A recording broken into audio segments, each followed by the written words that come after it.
네, 지난주에 우리는 그 슬기로운 교회 생활 이것을 하기 위해서 우리에게 필요한 첫 번째 무엇이 필요하다고 했나요? 성도의 교제가 필요하다라고 함께 나누었습니다. 그래서 우리가 교회에서 함께 모여서 누리는 이러한 교제가 결코 당연하게 그냥 누구나 막 쉽게 누릴 수 있는 그런 교제가 아니라는 것을, 당연한 것이 아니라는 것을 우리가 깨닫고 감사를 회복했으면 좋겠다. 첫 번째로 이렇게 나누었고요. 두 번째는 무엇이었습니까? 우리가 교회 안에서 누리는 이 성도의 교제는 무엇을 통해서만 가능하다? 네, 바로 예수 그리스도를 통해서만, 그리고 예수 그리스도 안에서만 우리가 그 성도의 교제를 누릴 수가 있다라는 것을 함께 살펴보았습니다. 그래서 오늘은 계속해서 이제 교회된 우리가, 성도인 우리가 어떻게 우리에게 허락하신 이 교회 공동체 안에서 기쁨을 누리고, 그 다음으로는 하나님께서 원하시는 모습대로 이 공동체를 세워나갈 수 있을 것인지에 대해서 계속해서 살펴보도록 하겠습니다. 우리가 그리스도인으로서 이제 교회 안에서 신앙생활을 하면서 누리는 여러 모습들의 은혜가 있고요. 행하는 다양한 일들도 있습니다. 여러분은 교회에서도 그리스도인이고, 그 다음에 학교에서도, 가정에서도 그리스도인으로 살아가시죠. 그리고 혼자 있을 때나 함께 있을 때나 그리스도인입니다. 여러분은 예수 그리스도를 머리로 한 몸의 지체로 살아갑니다. 그 모든 시간들 중에서 특별히 오늘 나누고자 하는 시간은 그리스도인들이 함께 모여서 보낼 수 있는 시간에 관한 것인데, 함께 모여서 보낼 수 있는 시간 중에 가장 가치 있는 일, 우리가 할 수 있는 것 중에 가장 중요한 일이 바로 무엇일까요? 네, 바로 예배에 대해서 우리 살펴보도록 하겠습니다. 그렇기 때문에 슬기로운 교회 생활 두 번째 시간은 우리 구원받은 주님의 공동체가 모여서 함께 드리는 예배에 대해서 우리 임례라는 제목으로 함께 말씀 나누도록 하겠습니다. 우리가 지금까지 에베소서 말씀을 통해서요, 그 교회의 원리에 대해서 함께 살펴보았죠. 에베소서를 쓴 이 바울은 단순히 그 교회 공동체가 이러한 모습이어야 된다, 이러한 원리로 형성되었다라는 것을 그냥 이야기하고 넘어가는 게 아니라요, 그리스도인의 삶이 그렇다면 그 교회의 몸된 그리스도인은 과연 어떠한 모습으로, 어떠한 삶의 방식을 가지고 살아가야 하는지에 대해서 구체적으로 이야기하고 권면하고 있습니다. 에베소서 말씀을 쭉 읽어보면요, 바울이 너희가 이렇게 행해야 된다라고 이런 어투의 이야기를 계속하는 것을 보게 되는데요. 우리 에베소서 4장 1절 말씀을 같이 읽어보겠습니다. 그러므로 주 안에서 갇힌 내가 너희를 권하노니 너희가 부르심을 받은 일에 합당하게 행하여. 여러분, 저와 여러분은 예수 그리스도 안에서 새로운 정체성을 부여받은 사람들입니다. 하나님께서 하나님과 원수되었던 저와 여러분을 그분의 구원의 경륜 가운데 불러주셔서 예수 그리스도를 통해 하나님과 화평하게 하시고, 두 번째로는 교회의 몸이 되어서 서로 한 몸 되어 살아가도록 불러주셨단 말이죠. 그렇기 때문에 이 부르심을 받은 우리는 이전에 하나님을 알지 못하던 때와 똑같이 살아가는 것이 아니라 우리에게 이 부어진 새로운 정체성에 맞게 살아가야 되며 합당하게 행하며 살아야 한다는 것입니다. 하지만 그렇게 이 정체성에 맞는 삶의 모습이 과연 어떠한 삶인지 우리 스스로 깨달을 수도 없고, 또 깨달아서 안다고 하여도 그렇게 합당하게 살아갈 힘과 능력이 없는 저와 여러분을 위해서 누가 오셨습니까? 주님께서 보내신 성령 하나님께서 오셨죠. 성령께서 우리로 하여금 우리 자신이 원하는 대로 살지 않고 그 성령께 붙들림 바 되어서 이제는 그 예수 그리스도께서 주신 새로운 언약 안에 새로운 마음을 가지고 살아갈 수 있도록 도우신다는 것이에요. 에베소서 4장 22절부터 24절은 이렇게 말씀하고 있습니다. 너희는 유혹의 욕심을 따라 썩어져가는 구습을 따르는 옛사람을 벗어버리고 오직 너희의 심령이 새롭게 되어 하나님을 따라 의와 진리의 거룩함으로 지으심을 받은 새 사람을 입으라. 아멘. 계속해서 바울은요, 이 구원받은 우리들, 저와 여러분 같은 이 교회인 우리들로 하여금 이렇게 새로워진 삶의 방식으로 썩어져가는 그 구습을 따르던 옛사람을 벗어버리고 이제는 새로운 삶의 방식으로 살아야 한다라고 권면하고 있는 것이죠. 그리고 오늘 우리가 살펴본 이 본문 역시도 이러한 맥락 속에서 등장하고 있습니다. 먼저 우리 오늘 본문을 살펴보기 이전에 앞서 등장하는 본문들 5장 8절에는 이렇게 말씀하고 있어요. 너희가 전에는 어둠이더니 이제는 주 안에서 빛이라. 빛의 자녀들처럼 행해라. 그리고 나서 이어서 뭐라고 말씀하십니까? 5장 15절에 너희가 지혜 있는 자와 같이 행해야 한다. 그리고 16절에는 너희가 세월을 아껴야 한다. 17절에 어리석은 자가 되지 말고 세상의 방식을 그냥 쫓아서 내가 그냥 흘러가는 대로 살아가는 그러한 허송세월하는 어리석은 삶을 살지 말고 주의 뜻을 이해하며 살아야 한다. 그리고 18절에 뭐라고 이야기합니까? 술 취하지 말라. 이는 방탕한 것이니 성령으로 충만함을 받으라. 여기서도 역시 교회된 우리가 그리스도인이 행해야 하는 일들에 대해서 권면이 등장하고 있는데, 여기서 특별히 우리가 오늘 딱 이거 기억하고 가면 되거든요. 우리가 기억해야 되는 것이 있으니 바로 이것입니다. 함께 따라해 볼까요? 성령의 충만함. 네, 성령의 충만함을 받아야 합니다. 이것이 우리에게 너무나 중요한 것이죠. 전사님, 그런데 시작할 때 오늘 말씀을 통해서 예배에 대해 살펴보자고 하셨는데, 예배가 성령의 충만함을 받는 것과 관련이 있습니까? 네, 있습니다. 왜죠? 예수 그리스도께서 저와 여러분에게 주신 이 새로운 언약, 이 안에서 살아가기 위해서는 반드시 성령의 임재하심, 성령의 이끄심, 인도하심이 우리에게 필요하다는 것입니다. 바울은요, 이 신자들, 믿는 사람들로 하여금 그들의 삶을 너희가 이제 성령 하나님께 완전히 내어드려야 한다라고 이야기하고 있어요. 그렇기 때문에 우리가 드리는 이 예배라는 것은요, 그냥 뭐 아무나 와서 그냥 예배당 앉아있다고 드리는 게 아니라요, 우리가 드리는 이 예배 역시도 예수 그리스도로 말미암아 새로운 삶과 생명을 얻은 이들이 함께 모여서 살아계신 하나님 앞에 실제로 드리는 행위이기 때문에 성령의 충만함을 받아서 성령의 이끄심을 따라서 예배하는 것이 굉장히 자연스럽고 당연한 일이라는 것입니다. 그렇다면 성령의 충만함을 받는다는 것은 무엇일까요, 여러분? 어려서부터 저는 교회에 다녔지만 성령의 충만함에 대해서 이렇게 이야기하고 또 말씀도 듣고 생각할 때, 성령의 충만함은 어느 날 갑자기 이렇게 그냥 평범하게 살던 나에게 어느 날 하늘로부터 호련한 소리가 들리면서 내가 성령의 충만함을 받았구나, 갑자기 방언을 말하기 시작하고, 전도사님이 이렇게 영어를 잘 못했는데 어느 날 영어와 불어와 이렇게 독일어를 구사하면서 이렇게 내가 할 수 없는 능력들이 나타나는 것이구나 라고 생각했던 적이 있었어요. 여러분, 성령 충만함에 대해 어떻게 생각하고 계십니까? 그런데 성령의 충만함이 약간 뭐 그런 건 아닌 것 같아요. 5장 18절 말씀에 보면 너희가 성령으로 충만함을 받아야 한다라는 이야기를 하기 전에 뭐라고 이야기하고 있습니까? 그 대조되는 어구로 뭐라고 이야기하고 있어요? 앞에 술 취하지 말라, 이는 방탕한 것이니 라고 대조해서 먼저 말씀하고 계십니다.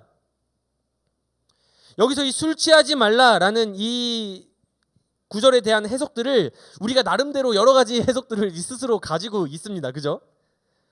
가끔씩 이렇게 교회 다니시는 분들 중에 이렇게 좋아하는 분들이 계세요. 예. 근데 전사님, 오늘 뭐 술에 대한 이야기를 하려는 건 아니기 때문에 나중에 뭐 기회가 있다면 뭐 다룰 수 있다면 좋겠지만, 어쨌든 뭐 이런 얘기를 하는 분들이 계십니다. 뭐 성경 말씀 또 알고 계세요.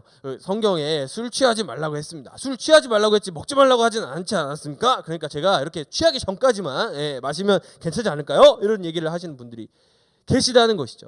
그런데 과연 오늘 이 에베소서 5장에서 말씀하고 있는 이 술 취하지 말라는 말씀이 그러한 말씀인지 우리가 다시 생각해 봐야 될 것 같아요. 여기서 이제 그 바울 사도가 술에 취해 있지 말고 성령으로 충만함을 입어라 라는 이 말씀이요, 그냥 뭔가 알코올이 우리 몸속에 들어와서 우리를 막 지배하는 그 알딸딸한 상태에 너희가 있지 말고 그냥 뭔가 이렇게 홀리한 느낌에 너희가 영적으로 이렇게 막 감정적으로나 영적으로 좀 취해 있어야 된다, 이런 말씀을 하고 계신 것이 아니라, 이 말씀의 핵심은 무엇이냐면 너희가 과연 그리스도인이 되어서 이전에 살던 옛 관습을 다 벗어버리고 이제는 예수 그리스도로 말미암아 새 삶을 입었다고 이야기하는 너희들이 과연 너희 일상 속에서 무엇의 지배를 받고, 교회에서 예배드리는 시간 이외에 너희 삶 속에서 너희 삶을 결정하는 가장 그 중심에 너희 주인은 과연 누구이냐, 너희의 삶을 결정하는 그 주인이 누구라고 고백하며 살아가고 있느냐 하는 주인과 고백에 대한 문제라는 것입니다. 그렇기 때문에 그리스도인들은 그냥 뭐 남들보다 조금 더 도덕적으로 나은 삶을 살고, 뭐 술 조금 안 마시고, 죄 조금 남들보다 덜 짓고, 꼬박꼬박 교회에 나와서 출석 도장 찍으면서 살아가는 데 만족하는 존재가 아니라는 거예요. 부르심에 합당한 삶, 그 성령 하나님께 완전히 사로잡혀서 내 모든 중심과 나의 결정하고 싶은 나의 자아를 다 내어드리고 내 안에 계신 성령님께 나의 삶을 의탁하여서 완전히 새로운 삶의 방식, 저 사람이 저렇게까지 변화되나? 사람의 힘으로 스스로 변화될 수 없는 그 삶의 방향을 향해 가는 것, 그것이 우리의 존재라는 것입니다. 지혜 있는 자처럼 행해라, 세월을 아껴라, 어리석은 자가 되지 말고 주님의 뜻을 이해해라 라는 바울 사도의 권면 그 중심에 성령 충만이 있습니다. 이것이 주님의 뜻이래요. 구원의 삶을 선물로 받은, 부르심 받은 성도가 내주하시는 성령에게 이끌려서 새로운 변화된 삶을 살게 되고, 그곳에서 그치는 것이 아니라 그러한 사람들이 하나 둘 모여서 함께 모여있는 공동체 안에서 주님을 쫓고 높이며 예배하며 살아가게 하신 것. 그렇기 때문에 우리가, 저와 여러분이 참된 예배를 회복하기 위해서는요, 반드시 우리 안에 이러한 성령 충만, 우리 삶의 주인과 그 고백 중심에 예수 그리스도, 그리고 그분의 영이신 성령께서 계셔야 한다는 거예요. 오늘 본문 말씀 이렇게 말씀하고 있습니다. 시와 찬송과 신령한 노래들로 서로 화답하며 너희의 마음으로 주께 노래하며 찬송하며. 구원받고 변화된 이들이 하나님을 예배하고 그분을 찬송하기 위해 모이는 것을 하나님께서 기뻐하신다고 합니다. 성령 충만함을 받은 사람들은요, 모이면 예배한대요. 모여서 예배하는 이들을 또 하나님께서 기뻐하시고 임재하시고 응답하시고 그 모임 가운데 은혜를 부어주신다고 합니다. 여러분, 이러한 감격과 인식이 우리의 예배 안에 회복되어야 한다는 거예요. 우리가 잘 알고 있는 요한복음 4장 말씀에서도 예수님께서 우리가 드려야 할 예배에 대해서 이렇게 말씀하고 계시죠. 뭐라고 말씀하고 계십니까? 그 사마리아 여인이 이렇게 와서 질문을 하죠. 네, 주님, 제가 보니까 당신은 선지자이신 것 같습니다. 우리 조상들은요, 이 뒤에 있는 산에서 예배했고요. 그런데 또 다른 사람들은 우리가 예배를 저 예루살렘에 가서 드려야 된다고 하는데 우리가 과연 그러면 어디서 예배해야 됩니까? 라는 질문을 해요. 예배의 장소, 형식, 절차를 물어보고 있는 이 여인에게 예수님께서 전혀 다른 말씀을 하시죠. 더 중요한 게 있는데 이 산에서도 말고 예루살렘에서도 말고 너희가 살아계신 하나님 아버지께 예배할 때가 이르는데 그것이 곧 이때이고, 아버지께 참되게 예배하는 자들은 영과 진리로 예배하게 될 것이다. 아버지께서는 자기에게 이렇게 예배하는 자들을 찾으신다라고 주님 말씀하셨죠. 무엇으로 예배한다고요? 영과 진리로. 하나님은 영이시니 예배하는 자가 영과 진리로 예배할지니라. 아멘. 성령의 충만함을 받은 우리가 이 변화된 삶, 아까 말씀드렸던 이제 전혀 다른 삶의 방식으로 성령께서 인도하시는 가운데 예배의 자리로 우리는 나아갈 수 있고요. 그리고 또 그분의 그 하나님의 진리의 말씀이신 이 성경 말씀에 우리가 붙잡혀서 살아갈 때 우리가 공동체와 함께 하나님께 예배할 수 있다는 것입니다. 바울의 또 다른 서신 골로새서 3장 16절에는 이렇게 이야기하고 있어요. 그리스도의 말씀이 너희 속에 풍성히 거하여 모든 지혜로 피차 가르치며 권면하고 시와 찬송과 신령한 노래를 부르며 감사하는 마음으로 하나님을 찬양하고. 바울은요, 이 신자, 믿는 사람, 이 그리스도인이 성령으로 충만하게 되는 것, 이 부르심에 합당한 삶을 살게 되는 것을요, 신자의 공동체로 연결지어서 말씀하고 있어요. 그 사람들은 모이면 함께 예배합니다. 예배 말고 무엇을 할 수 있겠어요? 그들은 모여서 시와 찬미와 신령한 노래들로 하나님을 높여드립니다. 그 사람들은요, 범사의 주 예수 그리스도의 이름으로 아버지 하나님께 범사 모든 시간 가운데 모든 일상 속에서 감사하는 사람들입니다. 누가요? 그냥 성경에 등장하는 사람들입니까? 아니요. 저와 여러분이요. 예수 그리스도로 말미암아 구원받은 저와 여러분이 살아야 되는 삶, 드려야 되는 예배는요, 이러한 고백과 인식이 우리가 거룩하신 하나님 앞에 살아가고 있다는 인식 속에서 이러한 신령한 노래와 시와 찬미가 넘쳐나는 그런 예배가 될 수밖에 없다는 거예요. 저와 여러분이 모여서 드리고 있는 이 예배가 바로 그러한 의미를 가지고 있는 것입니다. 온라인 예배를 드리죠. 무엇이 달라졌습니까? 네, 많은 것이 달라졌습니다. 우리가 함께 모여서 예배 드릴 수 없고, 우리 공간이 달라졌죠. 여러분 뭐 집에서도 예배를 드리시고, 우리 스태프들도 섬김의 모습들도 다 달라졌지 않겠습니까? 뭐 이렇게 여러분하고 같이 막 눈을 마주치고 막 하이파이브를 하고 이런 그 사역의 모습들 속에서 이제 카메라를 잡고 송출을 하고 이런 많은 이제 모습들이 달라졌죠. 그런데 장소가 달라지고 모습이 달라졌다고 해서 우리가 드리는 하나님 앞에 드리는 예배의 의미가 달라졌습니까? 그렇지 않다는 거예요. 이 산에서도 말고 예루살렘에서도 말고 너희가 아버지께 예배할 때가 이르다니 곧 이때라. 하나님은 영이시니 예배하는 자가 영과 진리로 예배할지니라. 사랑하는 여러분, 저와 여러분이 드리는 이 예배 안에 이러한 인식과 이러한 감격이 있습니까? 여러분 성령 충만한 삶을 살아가고 계세요? 시와 찬미와 신령한 노래들로 서로 화답하며 우리가 부르고 나누는 이러한 노래들은 신령한 노래입니까? 무엇이 신령한 노래일까요? 여러분 우리가 여기 와서 아까도 막 즐겁게 찬양을 했는데 우리가 하나님 앞에 이 예배 시간에 드리는 찬양이 하나님 앞에 드려지는 찬양임을 저는 믿습니다. 여러분도 믿고 고백을 하셨죠.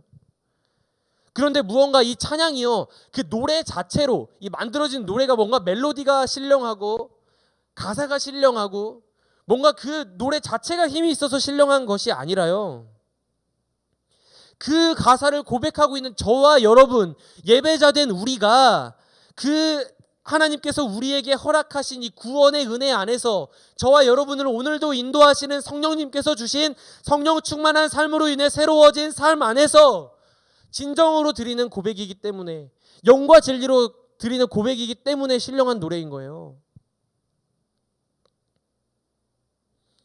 하나님께서 예수 그리스도를 통해서 저와 우리 사랑하는 여러분을 위해서 이루신 위대한 일에 대해서 우리가 한 성령 안에 깨닫고, 아 그렇지, 내가 여기서 예배할 수 있는 이유가 이거였지. 우리 엄마 아빠가 교회를 다녀서도 아니고 내 친구가 다녀서도 아니고 살아계신 하나님께서 나를 아시고 그 아들 예수 그리스도를 나를 위해서 십자가 지게 하시고 오늘도 그 부활하신 그리스도와 함께 성령 안에서 나는 예배할 수 있구나. 이러한 고백으로 우리 안에 채워질 때 우리의 예배가 진정 회복된다는 것이에요. 더 긴 시간 예배한다고 예배가 회복됩니까?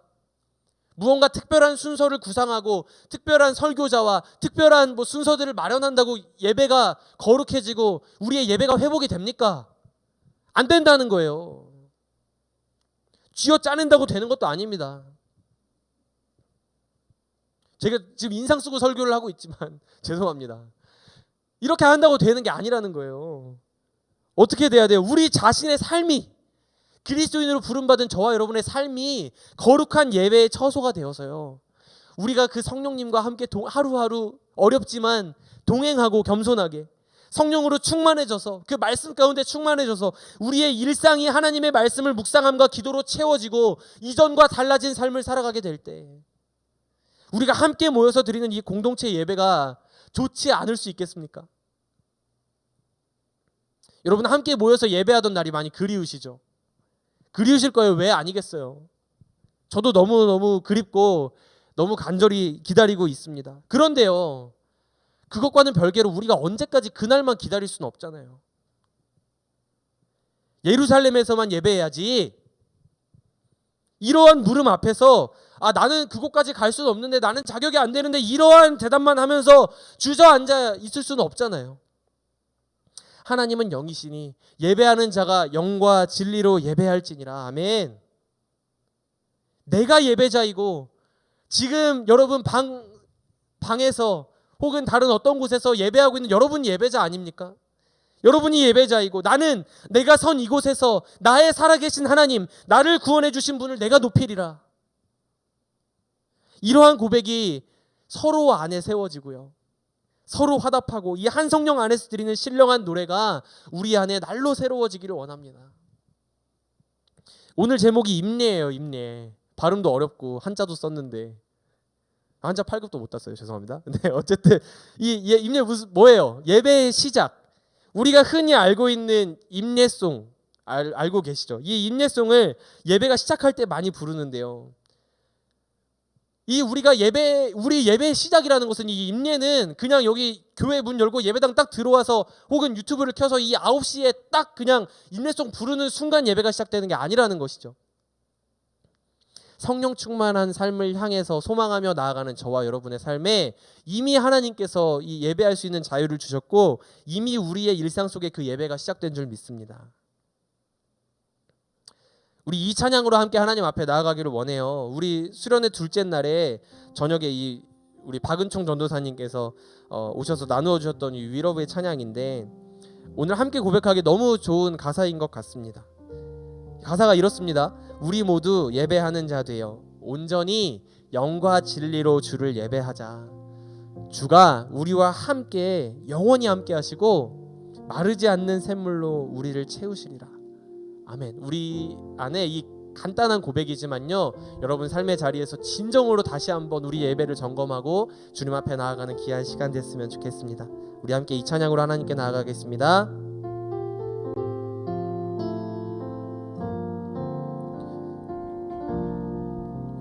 우리 모두 예배하는 자 되어 온전히 영과 진리로 주를 예배하자. 주가 우리와 함께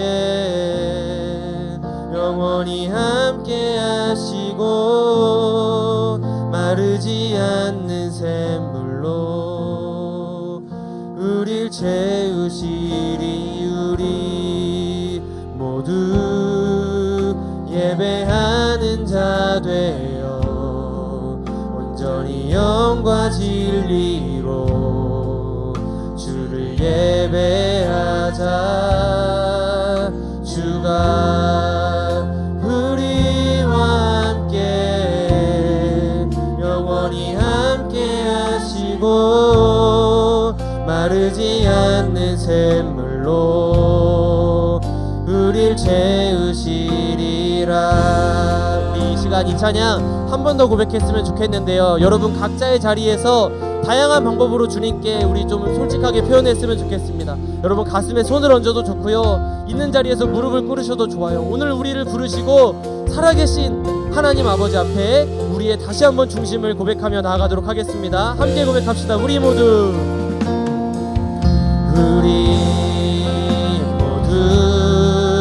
예배하는 자 되어 영이신 하나님께 영과 진리로 주를 예배하자.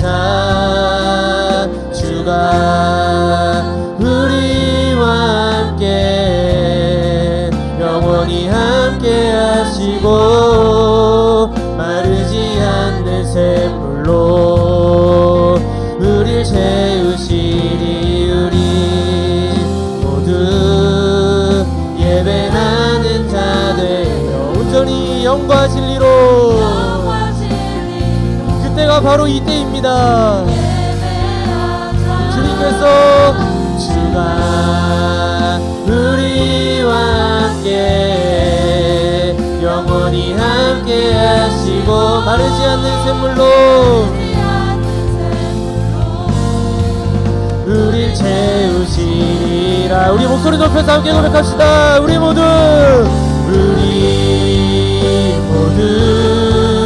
예배하는 자 되어 온전히 영과 진리로 살아계신 하나님을 예배합니다.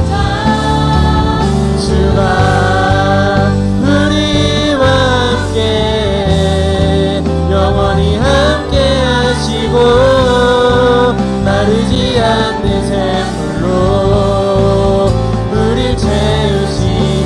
우리 모두 예배하는 자 되어 온전히 영과 진리로 주를 예배하는 그 하나님은 오늘도 살아계십니다. 우리와 함께 영원히 함께 하시고 마르지 않는 샘물로 우릴 채우시니. 우리 모두 예배하는 자 되어 온전히 영과 진리로 주를 예배하자.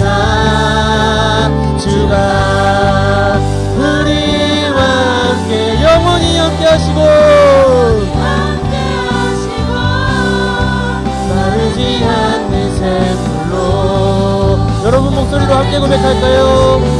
우리 모두 예배하는 자 되어 온전히 영과 진리로 주를 예배하자. 주가 우리와 함께 영원히 함께 하시고 마르지 않는 샘물로 우릴 채우시리라. 아멘. 한 가지 마음을 나누고 여러분과 같이 기도하기를 원합니다. 사랑하는 여러분, 이 시간 여러분 하나님께 제대로 예배하지 못했던 많은 시간들이 있으시죠? 저도 있거든요. 우리 같이 진솔하게 그 하나님 앞에 회개하며 나아갔으면 좋겠습니다. 사실은 전도사님도 이 온라인으로 예배하는 시간이 막 길어지면서요, 말은 우리가 살아계신 하나님께 예배하는 시간이라고, 온라인 예배 가운데도 하나님 임하신다고 얘기는 했지만 자주 불평했거든요. 하나님, 우리에게 왜 도대체 이러한 상황들이 왔습니까? 주님, 예배하기가 너무 힘이 듭니다. 하나님께 집중하기가 힘이 듭니다. 우리 아이들의 예배를, 신앙을 세우는 것이 너무 어렵습니다 라고 얼마나 많이 불평했는지 몰라요. 그런데 우리는 모여서 예배할 수 없는 이 상황 때문에 불평하잖아요. 이 작은, 그냥 나 혼자 예배해보라고 주어진 이 고요한 시간에는 하나님께 나아가는 것이 너무 힘든 그냥 우리의 연약함이잖아요. 그런데 우리보다 훨씬 어려운 상황 속에서, 비교할 수 없는 아픔 속에서 이러한 성도의 참된 예배, 씨와 찬미로 주님을 높여드리고 신령한 노래를 삶 속에서 마음껏 고백하기 위해서, 영과 진리로 예배하기 위해 발버둥 치는 그리스도인들이 세상에 얼마나 많은지 여러분 알고 계십니까? 어제요, 전도사님하고 친한 동기 전도사님이 계세요. 저한테 막 카톡을 보냈어요. 바빠 죽겠는데 세상에 이렇게 핍박받는 그리스도인들이 많다고 하면서 여러 막 기사들을 스크랩해서 보내주는데, 뭐 극단적인 얘기일 수 있지만요, 저 인도에서는 기독교로 개종했다는 이유 때문에 그냥 평화로운 일상 속에 집으로 힌두교도들이 막 쳐들어와서 가족들에게 무차별 폭행을 당하고요. 그래서 치료를 하러 딸의 손을 잡고 병원에 갔는데 병원에서 치료를 안 시켜주는 거예요. 그리스도인이기 때문에. 상상이 되십니까?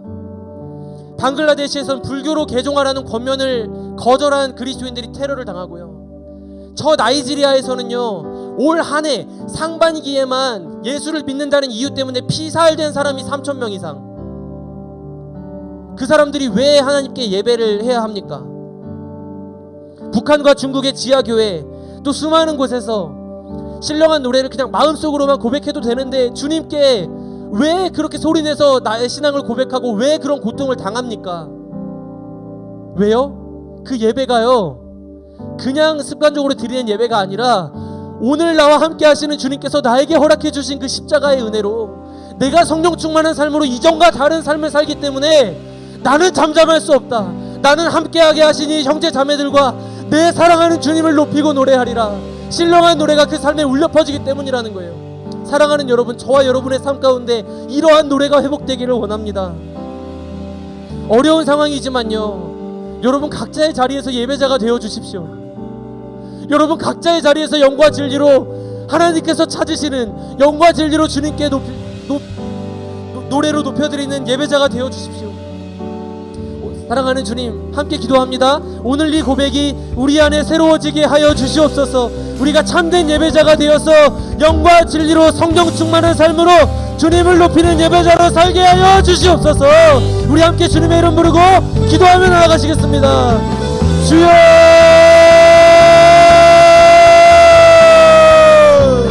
사랑의 주님 감사합니다. 주님, 우리는 예배자입니다.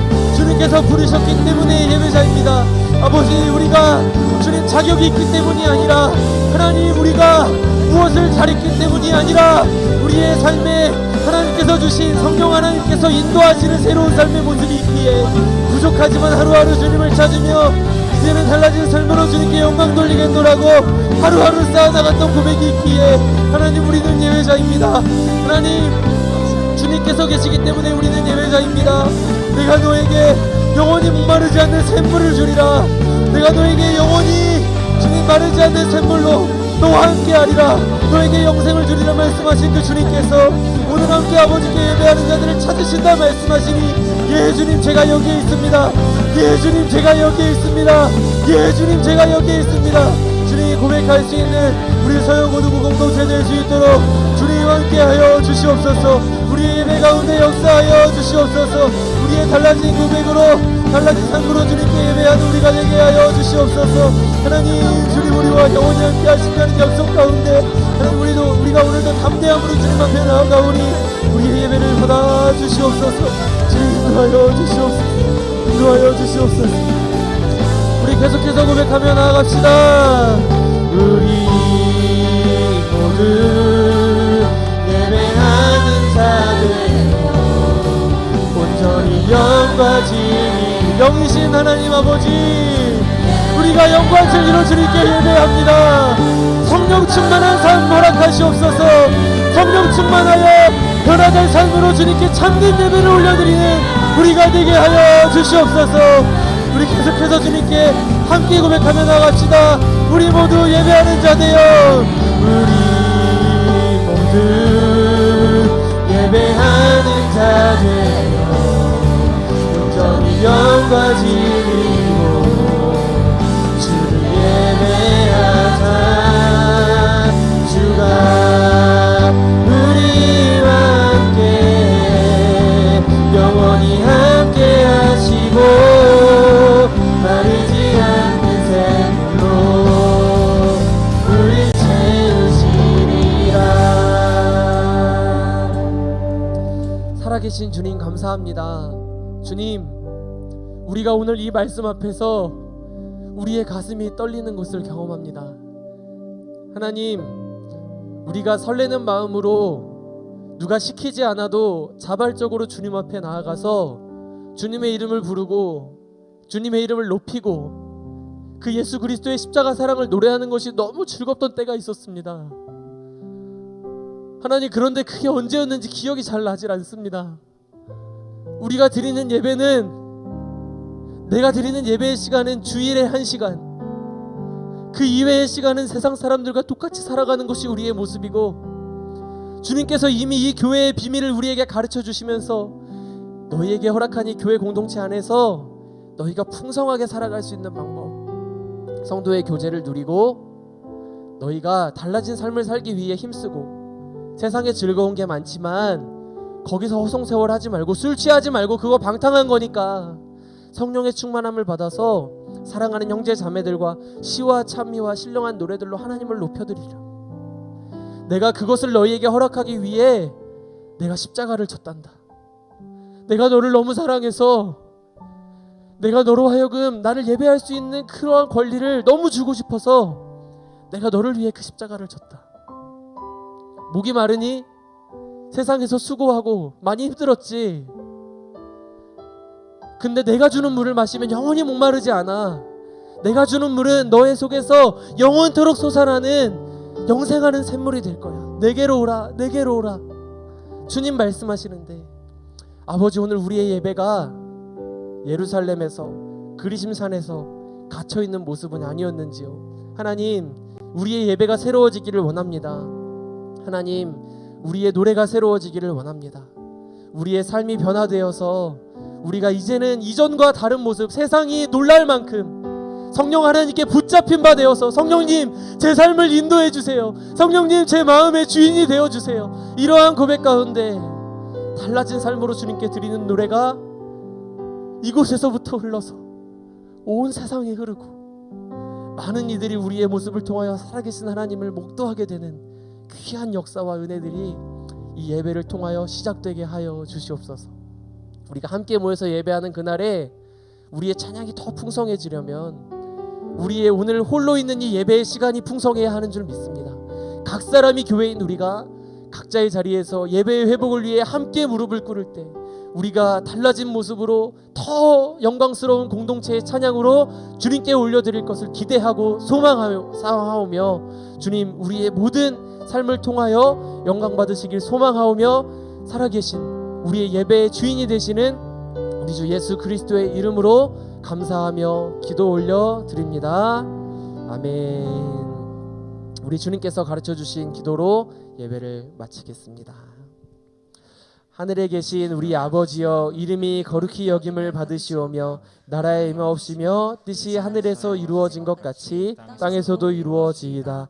오늘날 우리에게 일용할 양식을 주옵시고 우리가 우리에게 죄 지은 자를 사하여 준 것 같이 우리의 죄를 사하여 주옵시고 우리를 시험에 들게 하지 마옵시고 다만 악에서 구하옵소서. 대개 나라와 권세와 영광이 아버지께 영원히 있사옵나이다.